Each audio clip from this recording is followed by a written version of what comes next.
would be really fun to work with my dad. He is a very fun person to be with. He's curious, he's creative, and I guess there's no one else want to help you in your career more than your parents. So I decided to join. And the first day when I show up at work, thinking that my dad would ask me to do operation administrative type of things, my dad say, "Hey, I have a winery. We're about to produce and bottle first bottle of wine. Can you take over?" And so I was really shocked. I was like, "Why didn't you tell me you have a winery? At least I take some wine courses when I was in college." That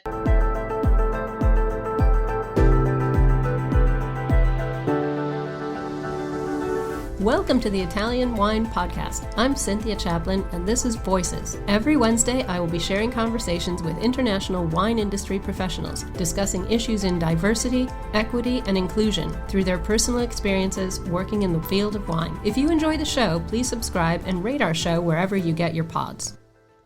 Hello, and welcome to Voices. This is Cynthia Chaplin, and today I'm so pleased to welcome Judy Chan to the show. Judy's the CEO of Grace Vineyards in China.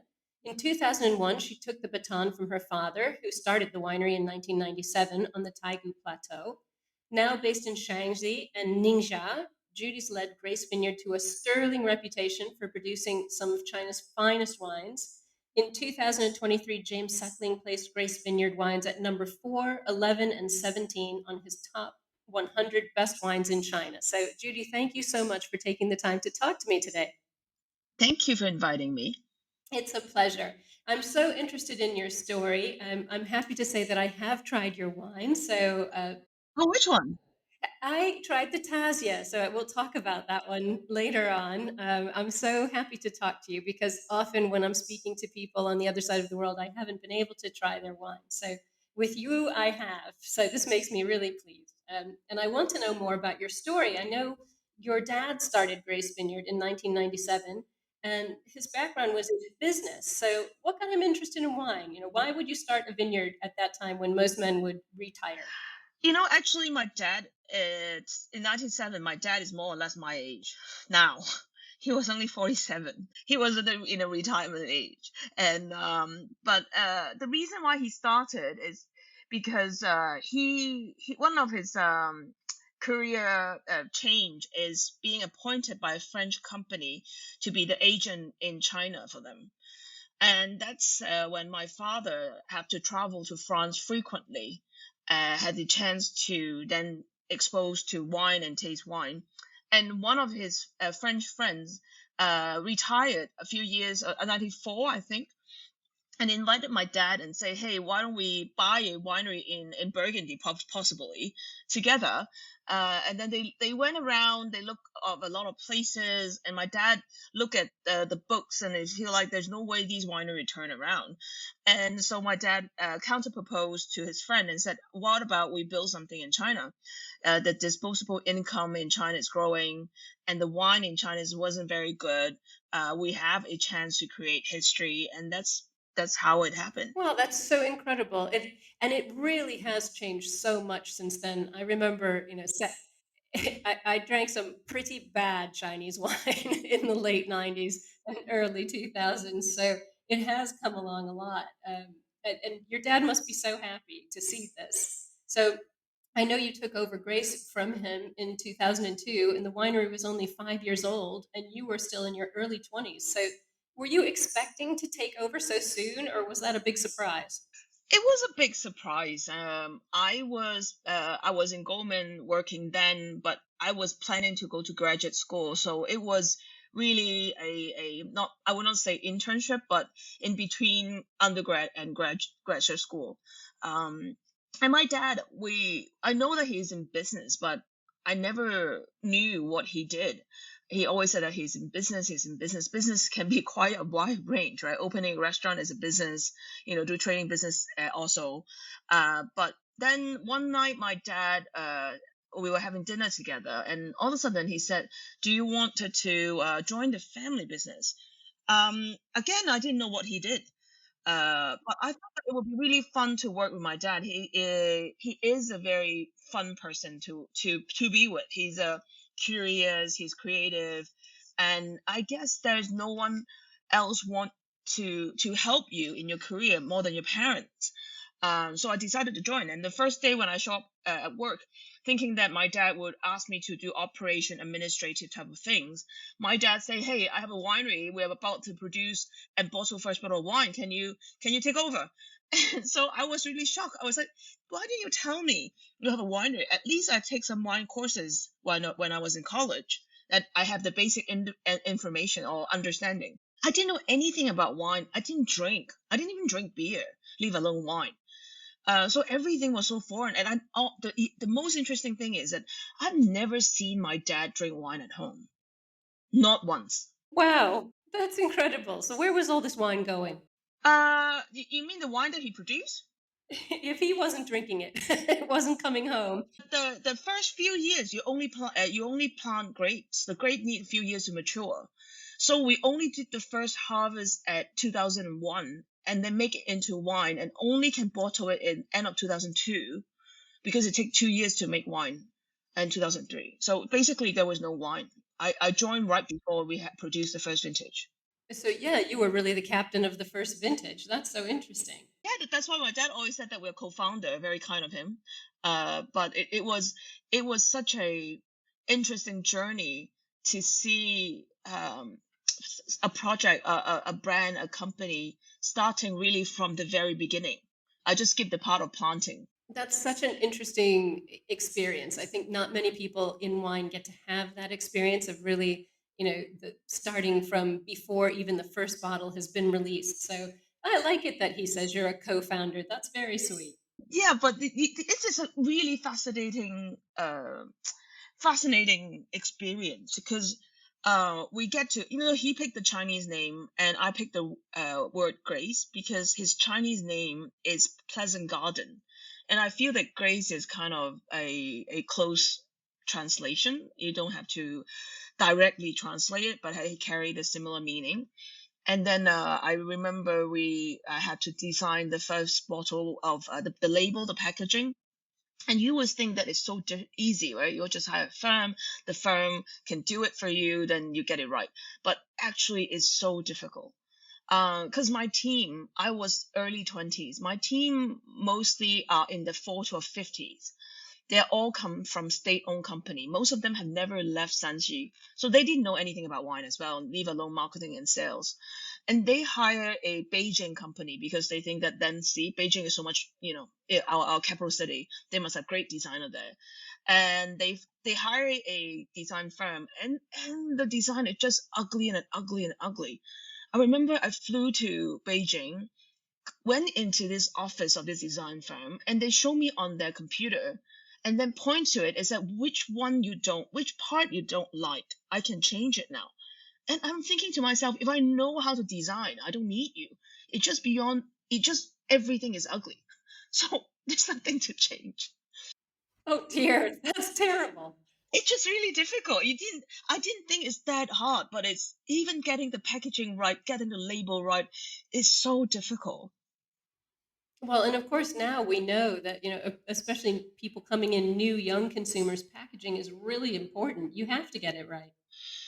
Yes, and even back then, packaging is still very important. I remember the first one we did with this Beijing firm, it was a disaster. We give away like 10,000 for free because nobody wanted. And then my brother, my youngest brother, back then he was probably like 13, 14, and he saw the bottle. He said, "Of course nobody gonna buy it. It looked like a soy sauce bottle."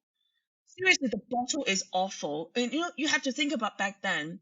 In China, the wine that you can get in the market are very cheap, right? Around 20 RMB, maybe retail price, which is maybe 2, 3 euro. Right? The bottle that you can afford is very cheap. There's no expensive bottle. And the paper they print are awful paper. The printing colors were awful. There was no nice cork, and the capsule is all plastic. There's no tin or aluminum. So all available high-end packaging were not available in China back then. This is so amazing. This is fascinating. So what did you do? So I hired another company in Hong Kong because I know Hong Kong better. And then we changed the design. We decided to import bottle from France, which is at 10 times the cost than the one in China. But there is no guarantee you can sell even you change your packaging. The capsule and cork are all imported. So literally when we started, beside the winemakers imported, barrels is imported, even the packaging material had to be imported. Yeah, barrels and corks are expensive already in Europe, so I can't imagine how much the added cost of having to import and transport them must have added on by then. Yeah, but then that was, I think that we were thinking. I mean, we were thinking very hard through this, and my dad being such a genius, I keep asking him, what do you think? What do you think? And he said, you are the CEO. You have a college degree. You have a brain. Think about it. Just don't make irreversible mistake. Come on, I don't even know which mistake is reversible and which one is not. So I remember lying in bed that night because the next day I need to place the order of the bottle. I couldn't sleep because there is no, I don't know. I didn't know whether it's the right decision or not. I just know that a chunk of money just went out. A big chunk of money, I'm sure.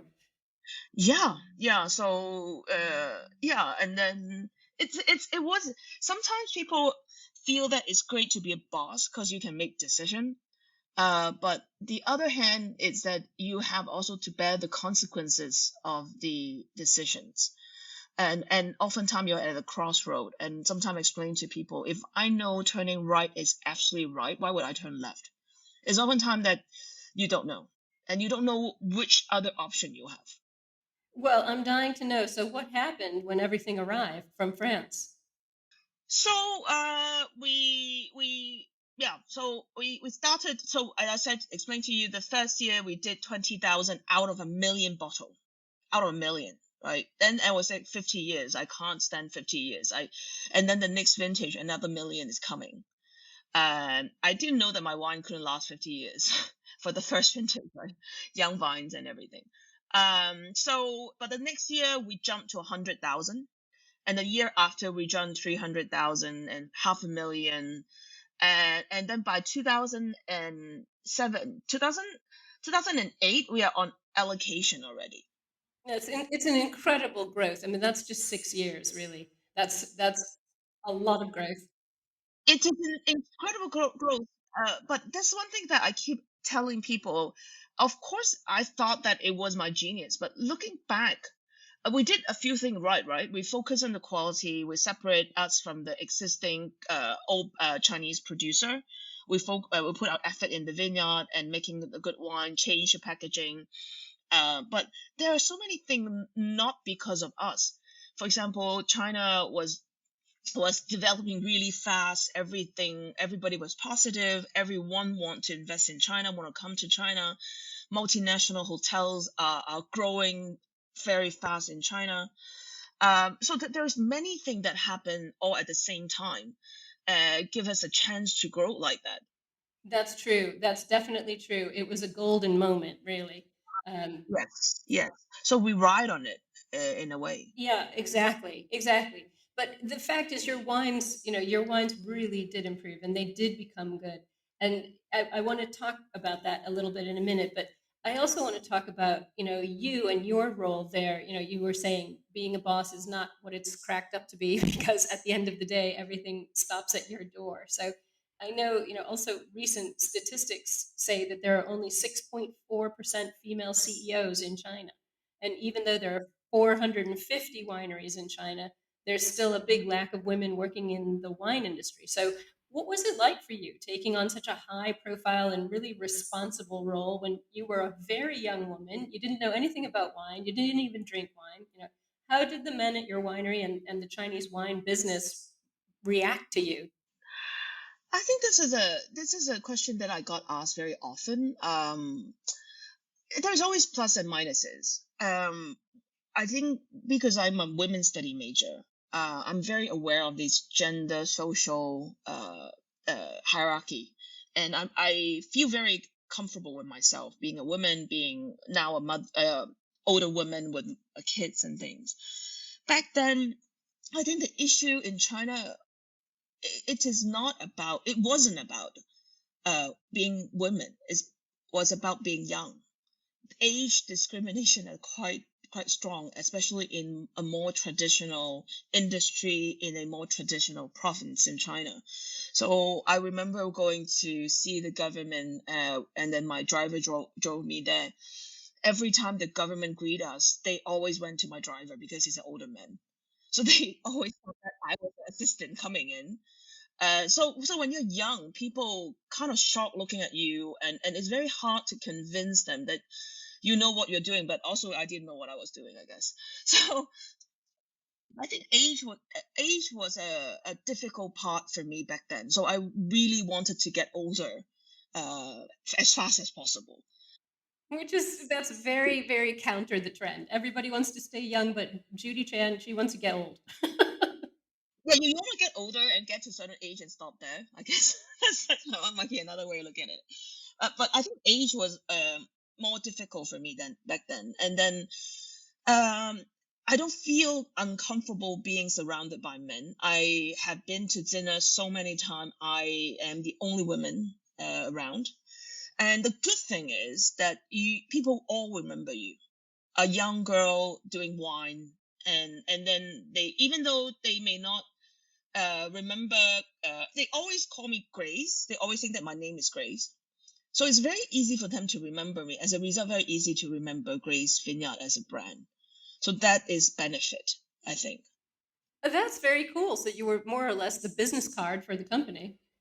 I was the fund phrase for the company because I can't afford to hire someone to be, but it's actually quite effective back then.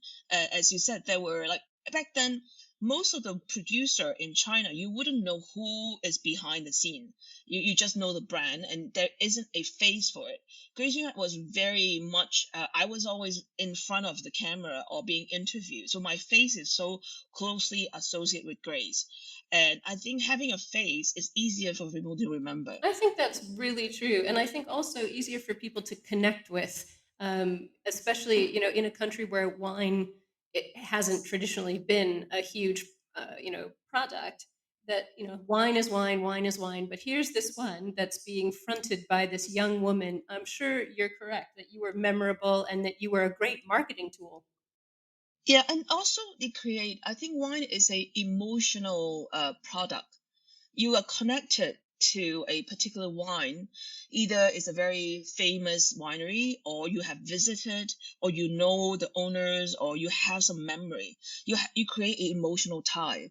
I think that is kind of special about wine, and it works in the sense that when the owner is also the person telling you about the wine, explaining to you, having dinner with you, drinking with you. Well, of course, I live in Italy, where the home of emotion and family stories in wine. So I completely agree with that. And people do want to know, they like hearing about the story of you and your father, and they like seeing photographs of you and the vineyard. So I think you are onto something that it took other producers in China a long time to catch up with. This is Italy, it does a very good job of storytelling. But I think you were probably the groundbreaker in China to do that and to connect yourself with the wine so people knew who you were.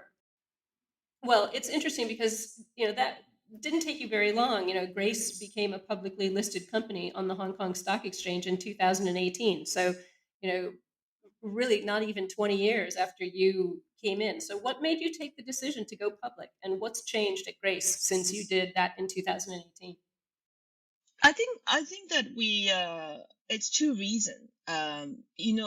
At the beginning of the first 10 years of grazing out, we're definitely losing money. You have plant grape for 4 years, making product for another 2, 6, 7 years, have no product. And then when we started, you need to invest in sales and marketing. You need to build your channel.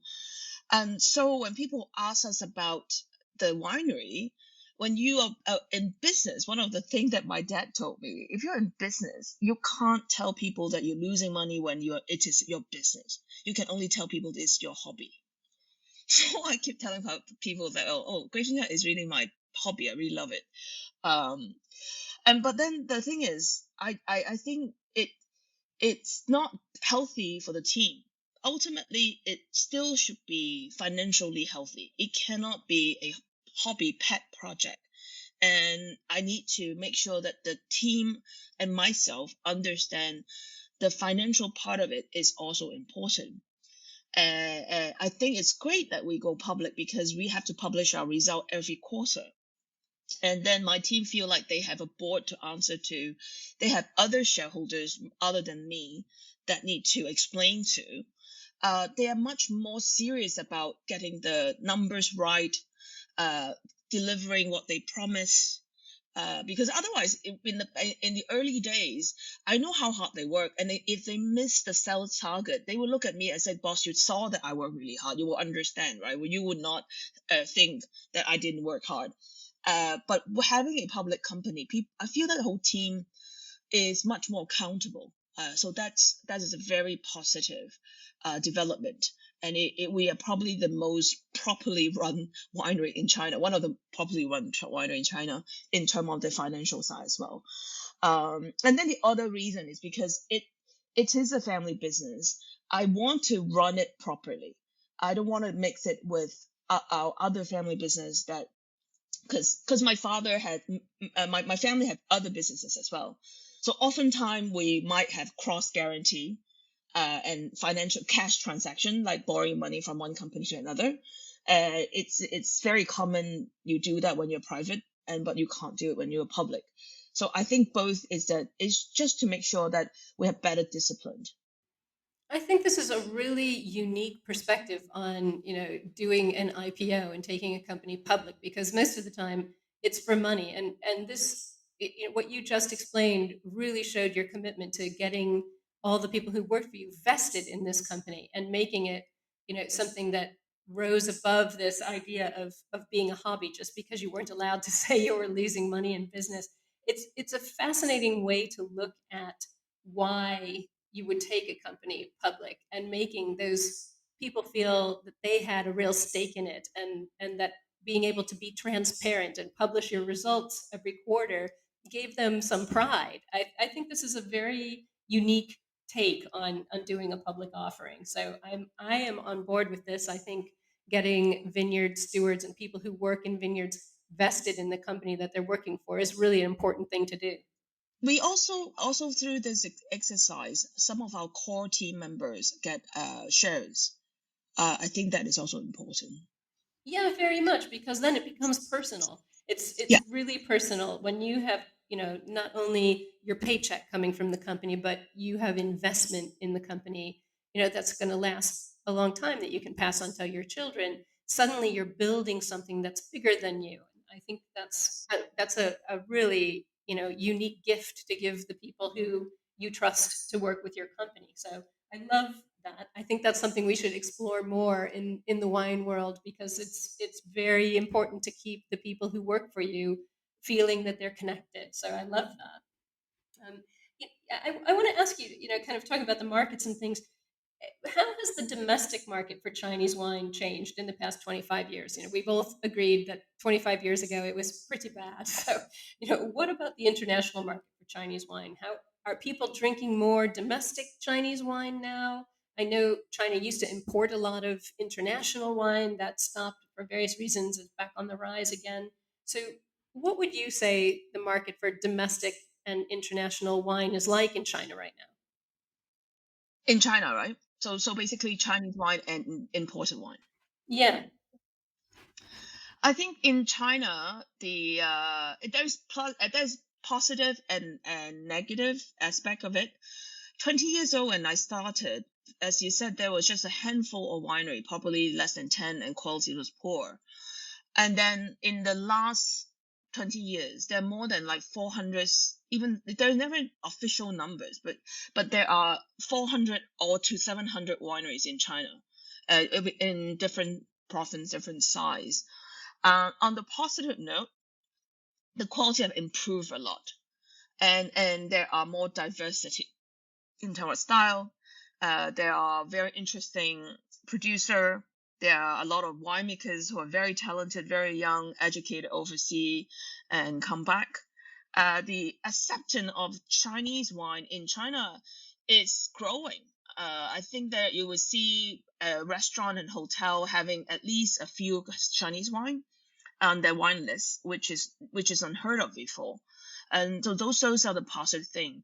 The negative thing, which is the unfortunate thing, is the market was growing up till 2012.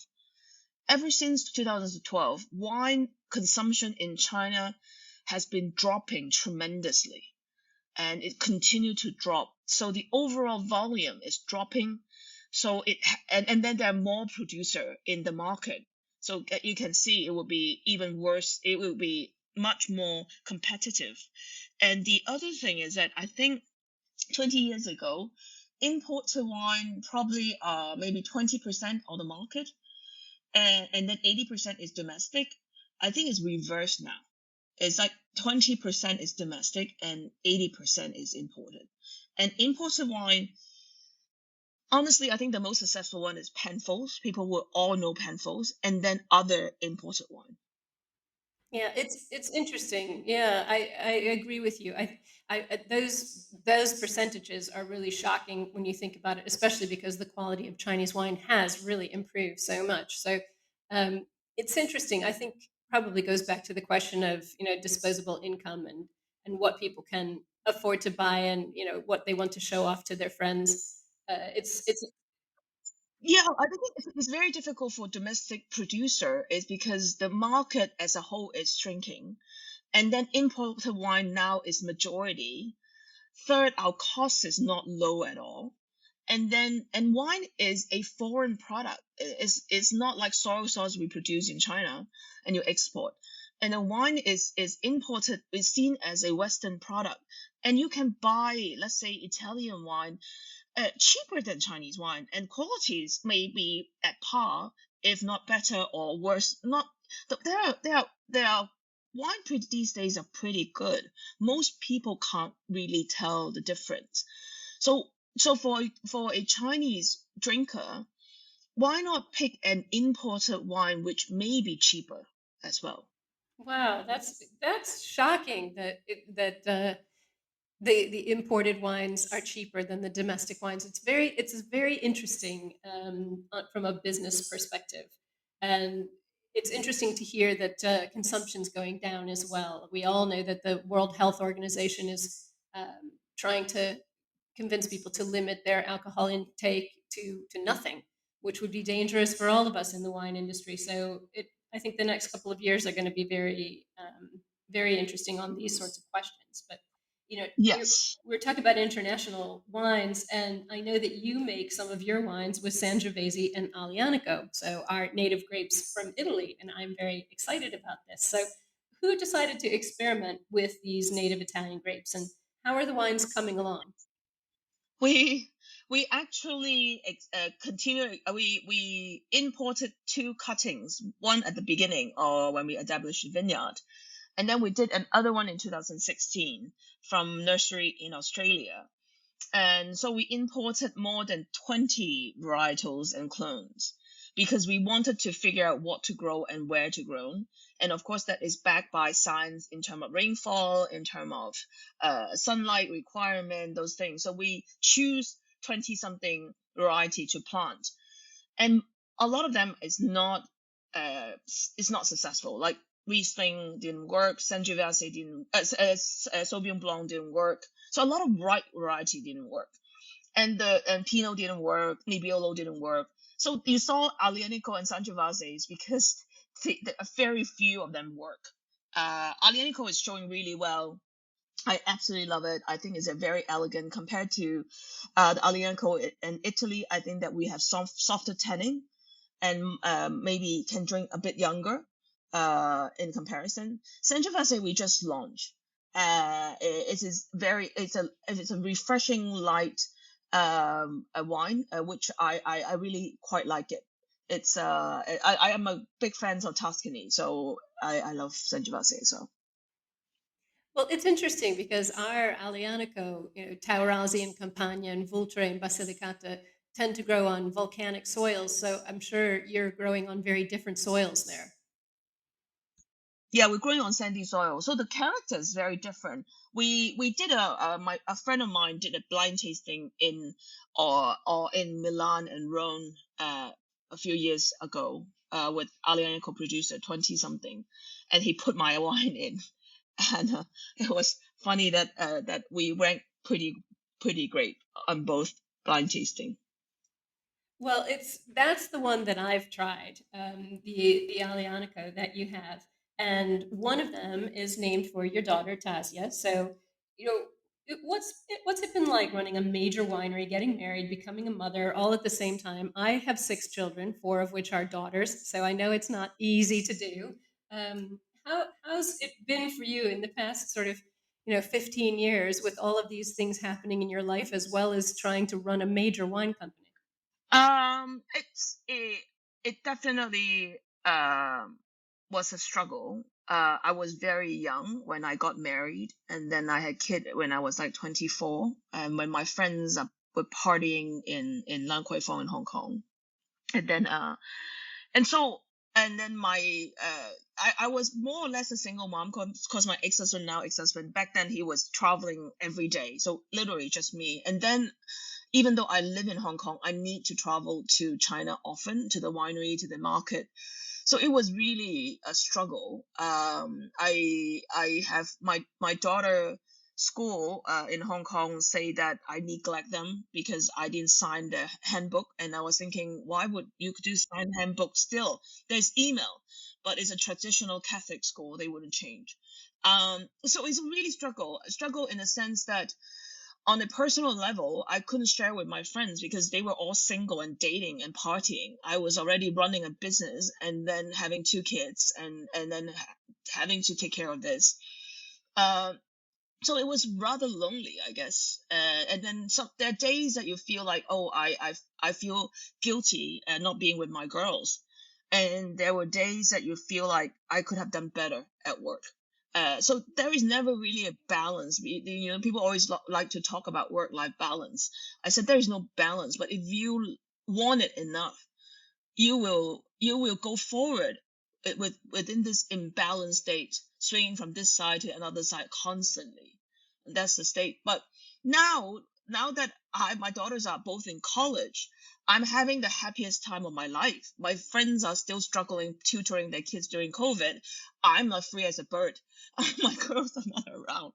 So I can pick up a bag today and just fly anywhere I want. And I can spend so much more time at work and cover for my team member, my colleagues who are now struggling with parenting. So This resonates with me so much. It really does, and I think it resonates probably with a lot of women who are listening to the show. It is so difficult to be a young mother with an absent husband, everything on your shoulders, and you do feel lonely and guilty, and every day feels like it's going wrong. So I am horrified that your school called you a neglectful mother, because I think sometimes working mothers are the ones who are most tuned into their children, because you do feel so guilty all the time. So I am very happy that your daughters are now grown up and in university. Mine are all grown up too. My youngest one is 24. So I feel like you. I can travel, I can work as much as I want. I don't feel like I'm missing out on time with anybody, but those years are really hard. And I think they do shape you as a person in your career as well as a person in your family. So would you like to see your daughters follow in your footsteps and come into Grace Vineyard when they grow up? I think, again, I don't expect them to do. I try to involve them. Like in the summer internship, I get my daughter and her friends to do social media videos for us. So she get to see some of the actions. But whether they wanted to join is really totally up to them. I won't plan around it. Because I think Gracing Up, I want Gracing Up to last and become a better brand, and whoever is capable would be the best person to run it. And of course, they will retain some shares in it, and whether they're gonna run it is a separate story. Yeah, one never knows what one's children are going to do. I can attest to that for sure. So Yeah, I always told my daughter, just as long as you don't drag my feet, don't ask me to raise your kids and things like that, I don't expect that you support me when I'm old. So just let live an independent life. Exactly, exactly. And everybody wants their children to be happy and doing what they want. So it'll Yeah, be interesting to see what your girls decide to do. yeah, And I know, Grace Vineyard will be 30 years old in 2027. So yeah. what are you going to do to mark the big anniversary? Because that's a big anniversary for you personally as well, really. Yes, it's I will, yeah, I will turn 50 because I'm born in 77. So it's strange that you feel like 50 is far far away, but now it's actually approaching. Um, we don't have a plan for our 30th anniversary. The honest truth is the economy right now is so bad, and everybody that I talk to is in kind of a cautious, if not depressing mood. So I just went to the winery to cheer up the team and then say that, hey, we prepared for it, we knew it coming, we prepped for it, we have no major issues, our cash flow is safe, we can survive this. And then yes, it's really bad out there, but we would definitely not be the first group of winery that died. We survived until the end. No, that's true. That's true. And I hope that is not a category you fall into. And I suspect it won't be because you are very ambitious and driven and smart. So, I don't want to paint a rosy picture. Say, oh, we're gonna grow, blah, blah, blah. These are not realistic. Right now, it's about survival. no, you're right. It's difficult. It's very difficult. And I think, we're all very well aware of the big challenges that businesses face in China right now. So, we will keep our eye. We want to see what you're up to in 3 years for the big anniversary. But, in the meantime, Yeah, but if we survive these 3 years, we definitely throw a big party just to celebrate. We survived. exactly, exactly. You have to celebrate these things. So, but you personally have won so many awards, for everything that you've done, not just with the winery, but with other things. I don't have time to list everything, but you were Asian Wine Personality of the Year in 2012 from Drinks Business. You've been nominated as a Young Global Leader by the World Economic Forum. One of the most influential people in global wine industry by Decanter magazine, one of the top 5 most innovative women in food and drink in 2014. So these are really personal achievements as well as the business and the wine. So what's ahead for you? What plans do you have? What would you like to accomplish in the next 4 or 5 years? We built a distillery making whiskey and gin. Wow, I did not know that. And it's gonna be. We start production last year, and this project took me 8 years because from planning to COVID hit delay for 3 years to finally in production. It's a very exciting project. We are officially open to public in August this year.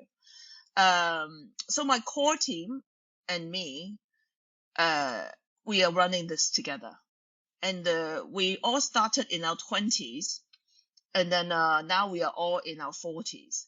So we were sitting there together because we started together more or less in they are all in the company for 16, 20 years. So the three of us were saying, so this time is our second time doing a startup, can we make less mistake this time? So the next 4 years is very exciting. It's our second startup operation project, and this time is even more challenging. Back then, we were fighting big brand who is state owned in China. Now we are competing with people like Johnny Walker, Macallan, Chivas. You know, my team was like, sometime when we were like drinking at night and talking about it, and they asked me, "Are you out of your mind? You know who we are competing with?" I said, "Yes, I know, but if you have a chance to join the rain and to join one fight, wouldn't you want to do it?" Yeah, exactly. Exactly. You can't sit back on your laurels and do nothing. If you're gonna put some effort in, it may as well be, a good fight, a big fight. Exactly. So we're prepping for it. We there's so many details. It's again, I don't know much about whiskey. The whole process is new again, and there are not many distiller in China. It's now whiskey picking up again now, but still it's exactly like back in the days when you can't find distiller. I love gin. We make gin. I can't find someone who know a lot about gin, who want to be in production. So these are deja vu again. Oh gosh, so it's right back to square one. Yeah. It's interesting. It is very exciting. It sounds really exciting. What's it called, the new distillery?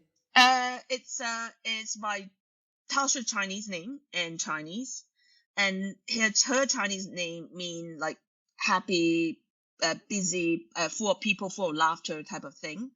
So we pick a Scottish Gaelic word called Cayley, the Dan, as the distillery name.